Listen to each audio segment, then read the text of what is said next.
It's an outrageous slur upon the quality of that speech. One of Britain's best-loved broadcasters, who I believe presents something called the Great British Radio Show, is still trending higher on Twitter than the Prime Minister, Michael Gove, Margaret Thatcher, and indeed Winston Churchill. His already oversized ego is going to be absolutely unbearable if the day continues to unfold like this. So let's not talk about him.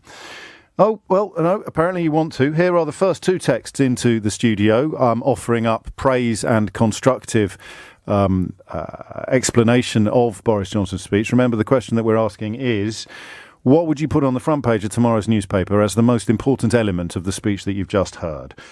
This is up first. Ha ha, all O'Brien can do is continually bleat about Brexit. Starmer bored the backside off listeners for 90 minutes, but good O'Brien backs Brexiteer Ian Duncan Smith over universal credit. So there's the first fan offering up their evidence-based praise of the speech. And here's another one. Listening to O'Brien review Boris Johnson's conference speech is comedy gold. If you don't like O'Brien's modus operandi, talk about letting your prejudices loose.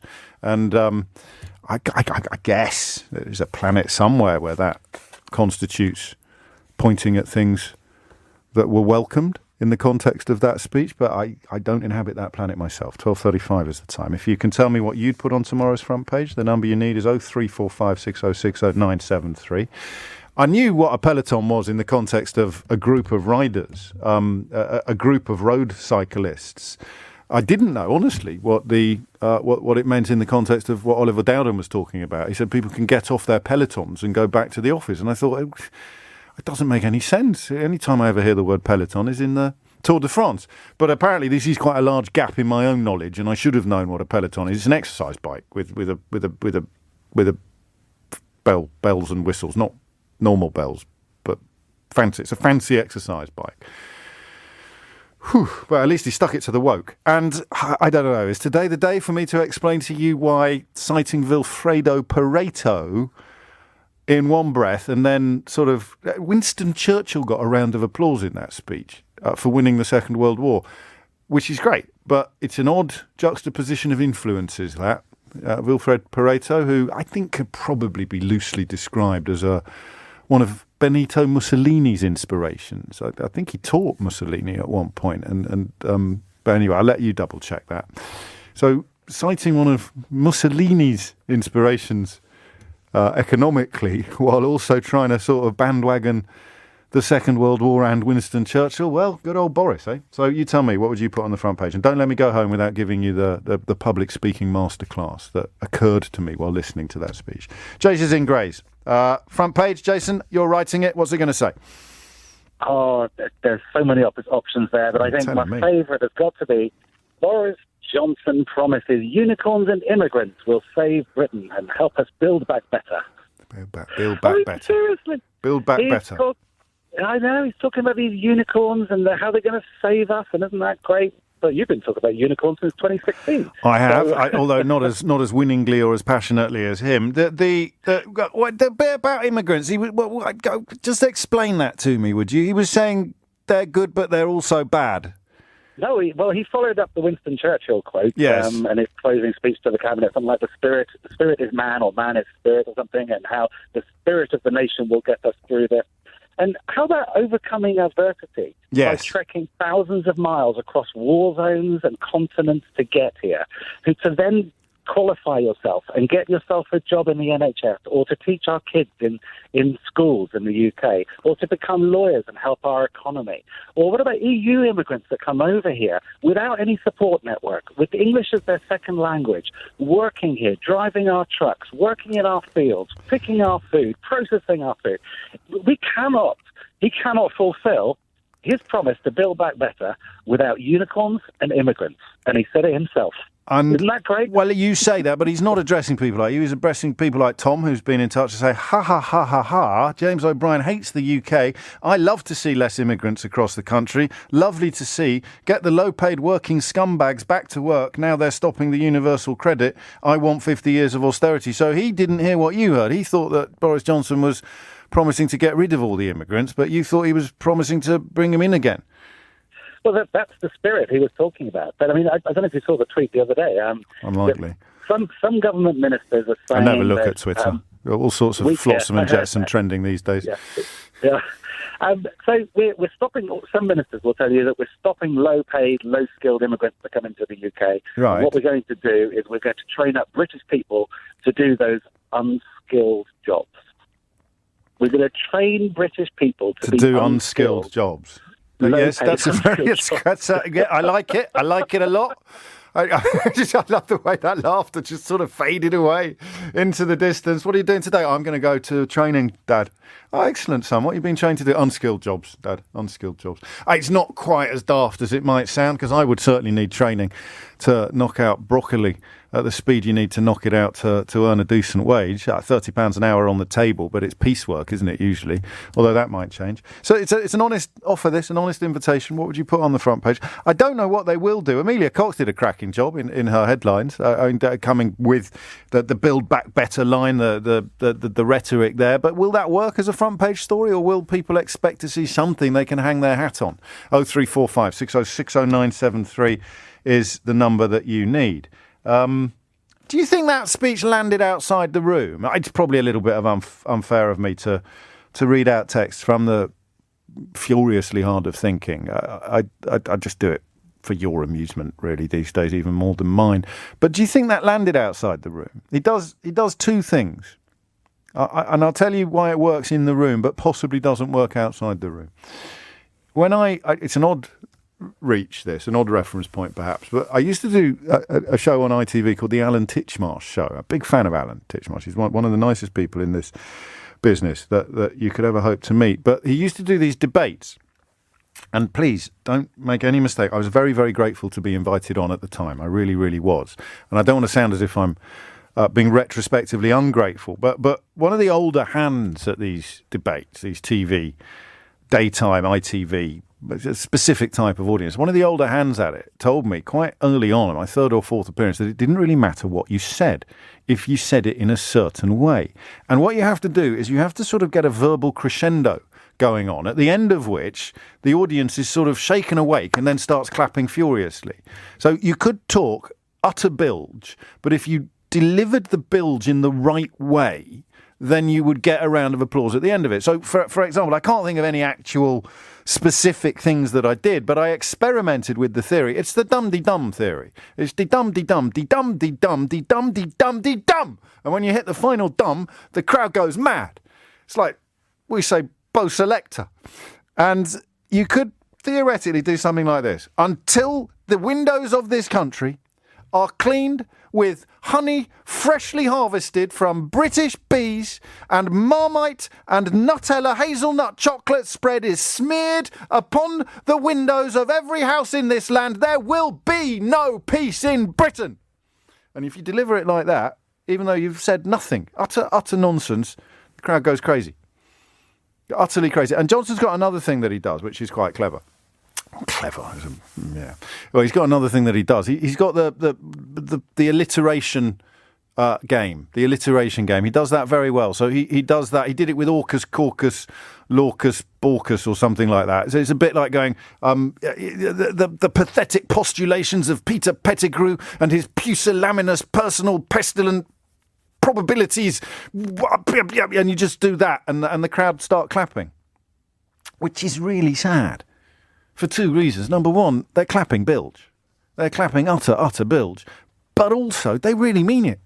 They're not clapping like, oh my God, that's bilge, we're going to have to clap to cover it up. The saddest element of the whole sad spectacle is, see what I just did there? Sad spectacle, saddest element of the whole sad spectacle, certainly seems to me to be so easy to do. The saddest spectacle of the whole sad spectacle seems to me to be that they really mean it. They're sitting there thinking, well, I'd never be able to put out words beginning with the same letter quite that quickly. The man's a genius. He's the Oscar Wilde de nos jours. This is an absolute oratorical masterclass. If he throws in some Latin now, seriously, I might not be able to control myself. And that's all he does. They sit there, John Bon Jovi. Gotta love it, right? But they really do. That's the bit that I suppose those of us on the outside struggle with the most, is that they really do love. So when I read out the text from the cheap seats, obviously these poor fellas haven't got a clue what they're clapping or why they're clapping, or they're just receiving the invitation to hate, lefty lawyers, down with them. Children who don't want sports day to be heartbreaking and disastrous and don't really want to do competitive sport until they're 13 or 14 or maybe just wait for secondary school. Down with that sort of thing. We want sports day to be good for one kid and an absolute bloody nightmare for the rest of them, because that's the kind of experience that made me the fine, upstanding husband and father I am today.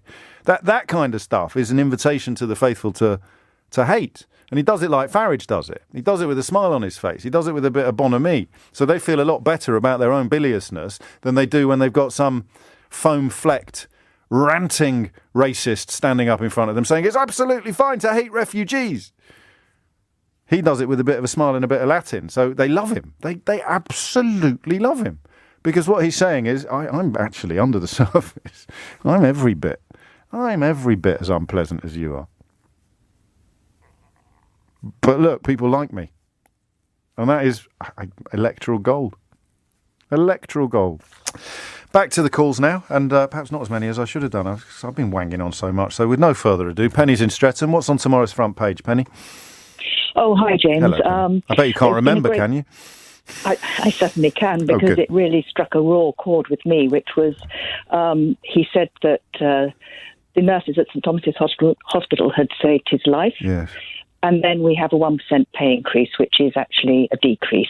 And I'm incensed that he talked about lots of other things, but failed to acknowledge that nurses... Well, he did talk about nurses in a very positive way, I have to say. But I'm a nurse. I trained at St Thomas's, and I'm incensed by the situation around nursing. I mentor a nurse who actually shares a room. She can't afford to have her own space, and she does 2 12-hour shifts, and then she sleeps for the next 24 hours. She can't afford a holiday. She can't afford any pleasures in life, and yet she's saving lives relentlessly. And that would be my headline for tomorrow, which is nurses are getting a very raw deal, despite our acknowledgement that they've been quite superb during the pandemic. It's an interesting illustration of the difference between words and actions, isn't it? I don't know if you were listening earlier when a young woman who'd been in all manner of inappropriate accommodation described herself as having slipped through the system, and it occurred to both of us in that moment that actually she hadn't slipped through the system. That was the system. The nurse you described, the one that you mentor, similarly sounds as if she's somehow fallen foul of the system, or she's in. But that is exactly what the system is designed to deliver: people working every hour God sends and struggling to make ends meet in the most basic of terms as a nurse. And frankly, it's an insult, because having had a nursing career myself, I know exactly what's required, and the dedication, the hours, the trauma that one personally goes through, to not be acknowledged as a valuable profession is outrageous, because I don't see why nurses' pay is not equal to doctors' pay, because we're part of a team.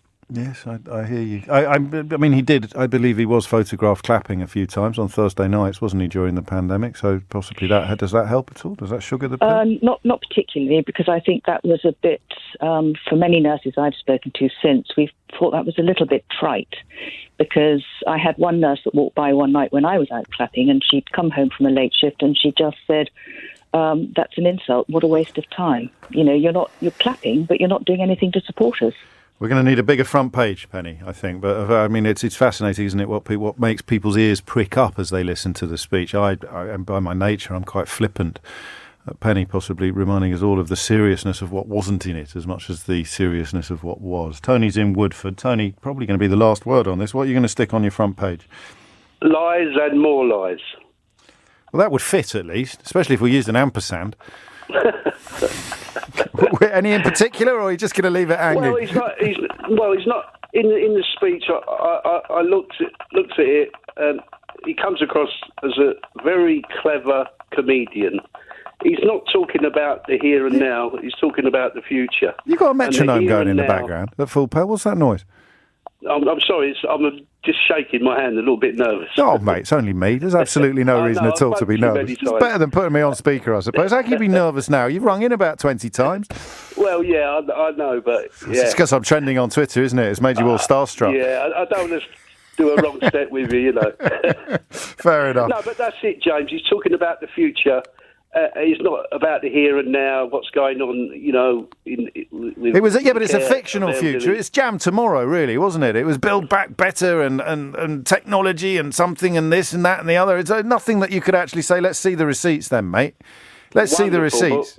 Yeah, absolutely. But what about the here and now? It's just a joke. $3 grand, really is. $3 grand premiums for teachers of maths and science, I think, moving into schools. Yeah, and talking about the nurses, and they only got 1%. When he was in his hospital bed, has the man got any empathy towards anything? Beavers. He seems to have a degree of empathy towards beavers, if that's the right word to use. I suppose we should take... And cat thieves. He was very strong on people that steal cats and dogs. Oh, yeah. Down with that sort of thing. And I'm not making light. If someone nicked my dog, or indeed my cat, I'd be absolutely devastated. Tony, mind how you go? I was going to read out all the countries, because, of course, the other thing he claimed, alongside the European Super League being banjaxed, was a consequence of Brexit. He was going to claim that our vaccination rates were somehow a consequence of Brexit as well. So I was going to read out all the countries that are currently ahead of us when it comes to the share of the population that is fully vaccinated against COVID. But I don't think I've got time. I'll try and do it really quickly. Gibraltar, Pitcairn, Portugal, United Arab Emirates, Caymans, Malta, Iceland, Spain, Singapore, Qatar, Denmark, Isle of Man, Faroes, Uruguay, Ireland, Chile, Jersey, China, Belgium, Seychelles, San Marino, Canada, New Aruba, Bermuda, Italy, Netherlands, Norway, Nauru, France, and then the United Kingdom. So that was possibly being economical with the actuality as well. And I brought that in bang on time.